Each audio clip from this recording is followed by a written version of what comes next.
होगा। दूसरा, नंदलाल की न्यायिक हत्या इस आजाद भारत में नहीं होगी मेरे डार्लिंग। न्यायिक हत्या नहीं होगी, आज आजाद है। 1774 में गुलाम थे। इतना भरोसे के साथ कैसे कर सकते? न्यायपालिका पर विश्वास है, कार्यपालिका पर साबिता भी सूख गया तो न्यायपालिका को ताकना चाहिए। वही भगवान गुरु ने कहा, न्यायपालिका पर विश्वास है। नोटिस में क्या कुछ ऐसा कहा गया है कि इतने जोश में है आप लोग? नोटिस में कहा गया कि आप घटनास्थल मत जाइएगा, धरनास्थल मत जाइएगा, लड़का की आवाज मत उठाइएगा, सच मत बोलिएगा, बेईमानी करिएगा, झूठ बोलिएगा, चोटता का साथ दीजिएगा। हम काहे के मनियो बाबू। अभी भी आ रहे हैं गर्दनी बात, डर नहीं लग रहा है क्या आपको? एक तरह से बजरंगबली छोड़ो, किसी के बाप से नहीं डरते थे, न डरते हैं, नहीं डर है। कभी नहीं, कदापि नहीं, कदापि नहीं डरते। तो नस काटते हैं, उंगली काटते जैसे प्रेमी काटता है। मैं वास्तव में प्रेमी हूँ इन लोग का, इसलिए मैं नोटिस में एक और बात का जिक्र है आप लोगों पर कि कार्रवाई किया जाएगा, प्रशासनिक कार्रवाई किया जाएगा।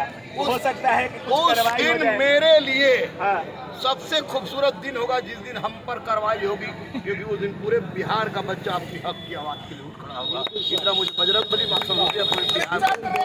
लेकिन रहमान का पूरे जोश में है और सर का सीधे तौर पे कहना है कि डर तो किसी के बाप से नहीं लगता। सौरभ जी, जो नोटिस दिया गया है सुप्रीम कोर्ट की तरफ से, जो नोटिस दिया गया है, क्या परमार साहब पर कुछ एक्शन होगा? क्या परमार साहब पद छोड़ेंगे? जो भ्रष्ट सरकार ऐसे भ्रष्ट अधिकारी को नियुक्त करता हो, हाँ। जो गबन का मामला का आरोपी हो, हाँ। भ्रष्टाचार के कई चार्ज उस व्यक्ति पर लगा हुआ है, रवि परमार मनु भाई, हाँ। और बीपीएससी का चेयरमैन बन गया। हाँ। हम लोग को पता था, हाँ। चीफ के चिल्ला जिला के प्रेस में बोलते थे, हाँ। लेकिन कहा कि आप हम नहीं कार्रवाई करेंगे। तो लीजिए, सुप्रीम कोर्ट ने कार्रवाई किया। जवाब दीजिए, जवाब दीजिए कि आपने ऐसे भ्रष्ट चेयरमैन को क्यों बैठाया? जो भ्रष्टाचार में लिप्त व्यक्ति हो, किसकी नियुक्ति करेगा?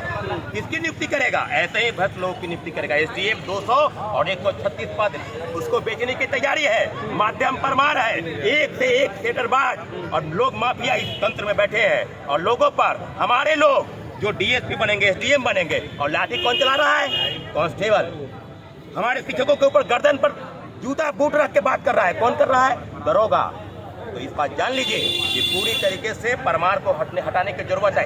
एक मांग हम लोग की नहीं थी, हम लोग की 5 डिमांड थी। पहला डिमांड री एग्जाम, और दूसरा रवि परमार मनु भाई को हटाया जाए, गुजराती को गुजरात भेजा जाए। ऐसे व्यक्ति को चेयरमैन नहीं बने जो बिहार के हत्या पर पशु उठाता हो, छात्रों को नॉन सीरियस और क्रिमिनल मैंड बनाता हो। ऐसे चेयरमैन को बैठने का कोई अधिकार नहीं। आप मिले तक नहीं, आप नोटिस भेज रहे, छात्रों को धमका रहे और कह रहे कि कार्रवाई कर देंगे। 3 लोगों पर कार्रवाई नहीं हुआ, सब लोगों को हाउस अरेस्ट, छात्रों को गिरफ्तारी, किसी को ये कार्रवाई कर देंगे। लोग को पीटा जा रहा है, बहनों को गिरफ्तार करके। देश के इतिहास में पहली बार हुआ है कि खुशबू को जेल भेजा गया। क्या आंदोलन नहीं होगा?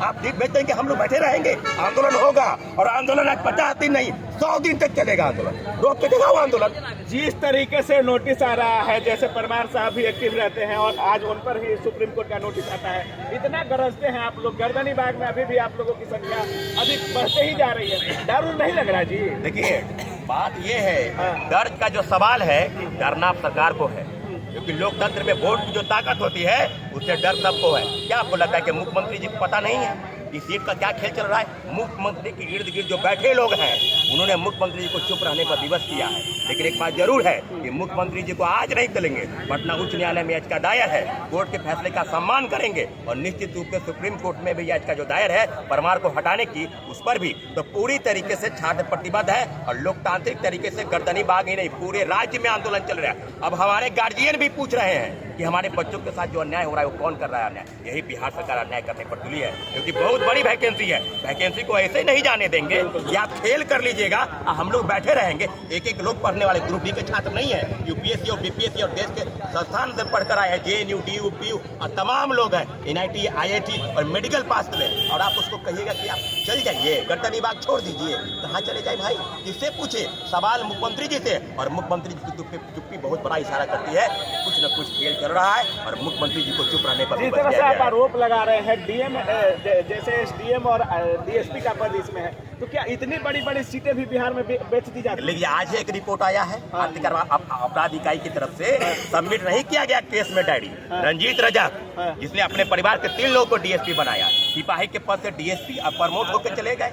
इस तरह के व्यक्ति जब रहेगा, बिहार के सारे पेपर, कोई परीक्षा बाकी है क्या? एक रंजीत रजक नहीं है, एक संजीव मुखिया नहीं है, एक से एक मास्टर माइंड कोचिंग माफिया शिक्षा माफिया की बात हम लोग नहीं कर रहे। हम लोग बात कर रहे हैं जिस व्यक्ति को सत्ता सौंपा गया है, उसी के इर्द गिर्द बिहार की सारी परीक्षा, सारी एजेंसी लोगों को सीट बेचने और बेचवाने पर, सिपाही हो, दरोगा हो, इन्फोर्समेंट हो, सचिवालय सहायक हो, सारी परीक्षाओं को सीट बेच देना है। तो फिर परीक्षा किस बात का भाई? मैं भी बता दूं आपको, क्या कह रहे हैं मुझे गुरुदेव? करना कुछ नहीं है। जैसे व्यवस्था है, व्यवस्था जैसे विकास खूब हुआ है, हाँ। रोड देखिए तो चकचक हो गया है, बिजली चकचक है, झोपड़ी के जगह पर आपको महल बन गया है, वो सब कुछ हुआ है। सुन रहे, सब कुछ हुआ है। साथ साथ चोर का, माफिया का एक ऐसा तार जुटा है पूरे भारत में जो खोखला कर रहा है। सिपाही क्वेश्चन आउट, अध्यक्ष कहता नहीं हुआ, बेशर्म पर केस आता है। दरोगा का आज तक तो कुछ नहीं देता है सब। बीएसएससी 7 दिन पहले क्वेश्चन आउट। बीपीएससी में इतना दूध का धुआं अगर ये लोग हैं तो री एग्जाम करने से क्या होता है? री एग्जाम करने से एक बात याद रखिएगा रविंद्र जी, हम लोग हो सकता है कुचल दिए जाए, मार दिए जाए, लेकिन आने वाली पीढ़ी अगर इन बच्चों के साथ इंसाफ नहीं दे पाई तो आने वाली पीढ़ी कोशिश और परमार और सचिव की बात नहीं है, बीपीएससी की बात है। शिशिर कुमार सिन्हा जब अध्यक्ष थे तो पेपर इधर से उधर चला गया, एक पूजा पे इधर से उधर। शिशिर कुमार सिन्हा तो हमारे कोई रिश्तेदार तो है नहीं, मैं सच बोल रहा हूँ, नहीं चला गया। अतुल प्रसाद के भी शुरू के पेज में जो भी टीचर से जो कुछ हुआ रही तो बाकी तो बिल्कुल साफ था, लेकिन इनके समय में आते के साथ इनका झूठ बोलना, नौटंकी करना, ये बिल्कुल अब बर्दाश्त से बाहर हो गया। हम लोग रोड पर जाएंगे मारिएगा, ये तो तय है, क्योंकि लाठी आपके हाथ में है। आप लोग के लिए भी लाठी हम कहें कि बच्चा सबके लिए हम जाएंगे, लेकिन हकीकत ये है कि जिस राज्य में कही जाती है वही वो क्षेत्र है, वही मगध भी है कि राज्य की सारी जनता हमारी संतान है। उस राज्य में अगर मुख्यमंत्री चुप है तो निश्चित रूप से हमको लग रहा है कि हम लोग अपनी पुरानी संस्कृति को खो रहे हैं और चोर माफियाओं के चक्कर में घूम रहे हैं। अरे 3 कोचिंग वाला कौन है रे? अरे कौन है 3 कोचिंग वाला? खाली नाम कहाँ ले रहा है रे? कौन 3 कोचिंग वाला? कोचिंग वालों में तो आप ही आते हैं। अरे तो वही बोल रहे हैं भाई, बाकी 3 कोचिंग वाला कौन है रे? तीनों का नाम लो, फांसी पर चढ़ाओ। मैं हूँ तो मुझे भी, लेकिन सामने आना चाहिए। ये बच्चों की जिंदगी का सवाल है। आप लोग सच्चाई सामने आना चाहिए। आप लोग बाप नहीं ना बने हैं, हम बाप बोल रहे हैं। बेटा बेटी के फी भरते हैं, अब भरे के पहले कैसे जीव करता है हम समझते हैं। जब बाप बनबा तब समझ में आता है। बाप रे, जितना बड़ा अपराध कर रहा है, उस अपराध का तो कुछ सजा ही नहीं देगा। सजा ही नहीं, ईश्वर नहीं माफ करेगा। तो ये सुप्रीम कोर्ट तो इनको इधर जाएंगे, स्पष्ट है, लेकिन जाएंगे जो भी आवे वो इनके जैसा ना। मतलब ये जाएंगे तय है। निश्चित रूप से सुप्रीम कोर्ट ऐसे थोड़े दे देगा फूल तुम्हें भेजा है। सुप्रीम कोर्ट ने फूल भेजा है कि बाबू फूल में खूबी था, और तुम बोला कि उड़हुल का फूल है इसलिए धर। बताओ कि उड़हुल का था कि गुलाब? ये एक बात सुन लीजिए, मैं चिल्ला के बोल रहा हूँ, माँ शारदे के सामने बोल रहा हूँ, खुले आसमान के नीचे बोल रहा हूँ, अपने भारत माता के बेटों के सामने बोल रहा हूँ। री एग्जाम तो हंस के, रो के, गा के लेना पड़ेगा।